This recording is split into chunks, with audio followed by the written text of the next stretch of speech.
भारत माता की, भारत माता की। महाराष्ट्र के मुख्यमंत्री श्रीमान देवेंद्र फडणवीस जी, शिवसेना प्रमुख मेरे छोटे भाई श्रीमान उद्धव ठाकरे जी, मंच पर उपस्थित अन्य महानुभाव और मेरे प्यारे भाई और बहनों, छत्रपती शिवाजी महाराजांच्या प्रेरणा स्रोत,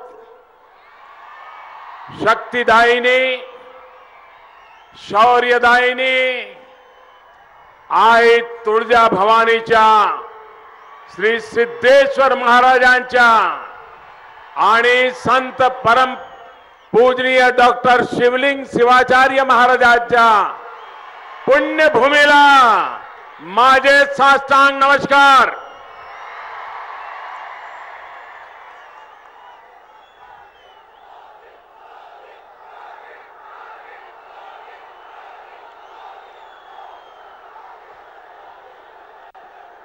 मुझे बताया गया कि इतनी भयंकर गर्मी में आप में से बहुत लोग 9, साढ़े 9 बजे से यहां बैठे हुए हैं। मेरे प्यारे भाइयों बहनों, इस भयंकर ताप में, इतने भयंकर ताप में आप जो तपस्या कर रहे हैं, इसे मैं कभी बेकार नहीं जाने दूंगा। इसे मैं ब्याज समेत विकास करके लौटाऊंगा। आपका ये आशीर्वाद ही है जो मुझे निरंतर काम करने के लिए प्रेरित करता है। आपके इसी विश्वास ने हमें बड़े लक्ष्य हासिल करने और बड़े संकल्प के लिए काम करने का साहस दिया है। वैसे भी लातूर और आसपास का ये पूरा क्षेत्र बड़ी बड़ी आपदा से टकराने की, हर संकट का सामना करने की और फिर से खड़े हो जाने की प्रेरणा देता है। साथियों, छत्रपति शिवाजी महाराज जैसे महाराष्ट्र की धरती के महान शूरवीरों ने जिस प्रकार के स्वाभिमानी और शक्तिशाली राष्ट्र की कल्पना की थी, ठीक उसी रास्ते पर आज भारत चल पड़ा है। साथियों, 2014 में आपके सामने हम कुछ लक्ष्यों को लेकर के आए थे।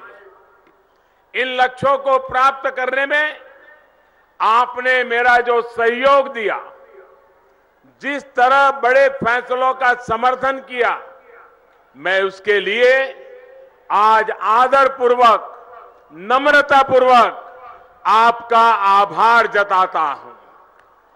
भाई और बहनों, आपके इस चौकीदार की 5 वर्ष की सबसे बड़ी कमाई है विश्वास। जो हुआ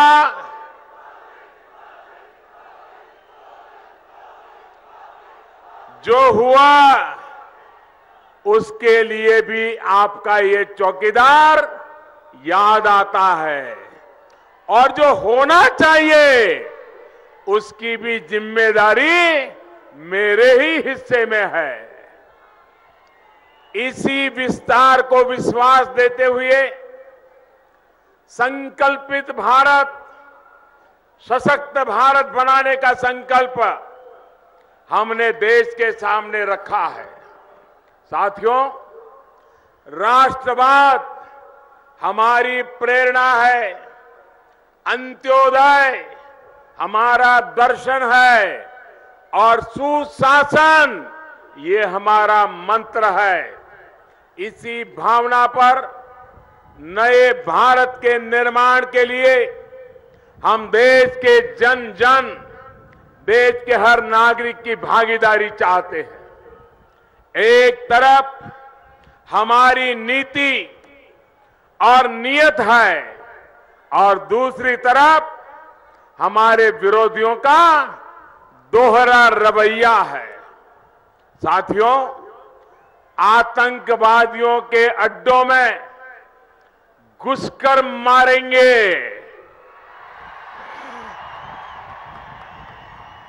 आतंकवादियों के अड्डे में घुसकर मारेंगे, ये नए भारत की नीति है। आतंक को हरा कर ही हम दम लेंगे, ये हमारा संकल्प है। जम्मू कश्मीर में राष्ट्रवादियों के मन में हमने एक नया विश्वास जगाया है। अब जम्मू कश्मीर में स्थिति सामान्य बनने का हमारा संकल्प हम सामने देख रहे हैं परिणाम को। साथियों, घुसपैठियों की पहचान का हमने वादा किया था। ये बड़ा काम हम शुरू कर चुके हैं। अब घुसपैठ का पूरी तरह बंद करेंगे, ये हमारा संकल्प है। नक्सलियों पर प्रहार और आदिवासी भाई बहनों तक विकास का लाभ पहुंचाने के लिए हमने दिन रात मेहनत की है। हम नक्सल माओवाद से मुक्त हिंदुस्तान का हमारा संकल्प है।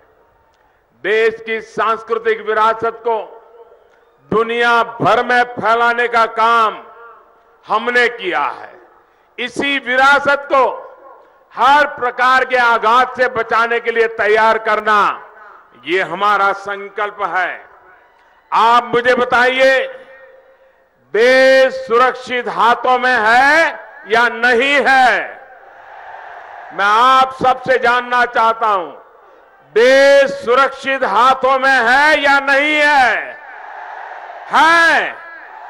है। बहुत बहुत धन्यवाद आपका। आपके आशीर्वाद यही मेरी ताकत है। हमारी संस्कृति, हमारी परंपरा की रक्षा, आप मुझे बताइए, हमारी संस्कृति, हमारी परंपरा की रक्षा की जानी चाहिए कि नहीं की जानी चाहिए? आपको इस चौकीदार पर विश्वास है? भाई और बहनों, राष्ट्र की सुरक्षा के लिए ये हमारा काम और हमारे संकल्प है। इसी तरह कांग्रेस और उसके साथियों की देश विरोधी सोच है।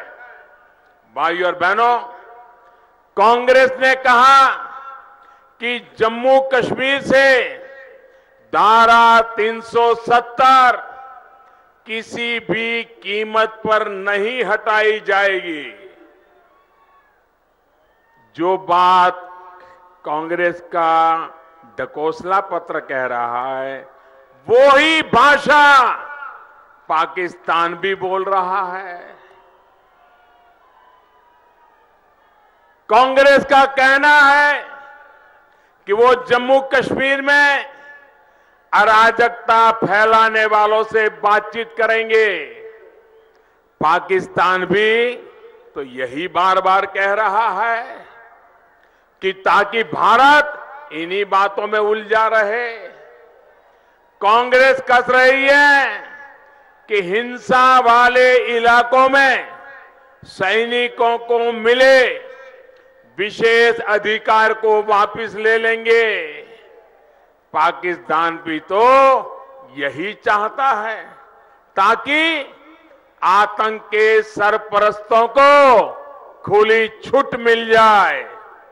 कांग्रेस ने घोषणा की है कि देश को गाली देने वालों, टुकड़े टुकड़े की बातें करने वालों, उनको खुला लाइसेंस देंगे, देशद्रोह का कानून खत्म करेंगे।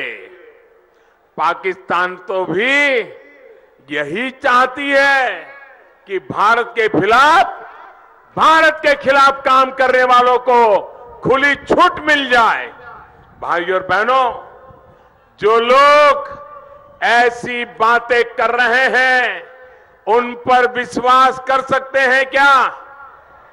ऐसे कांग्रेस पे विश्वास कर सकते हैं क्या? उनके साथियों पर विश्वास कर सकते हैं क्या? क्या ये लोग देश को सुरक्षा दे पाएंगे क्या? भाइयों बहनों, कांग्रेस आज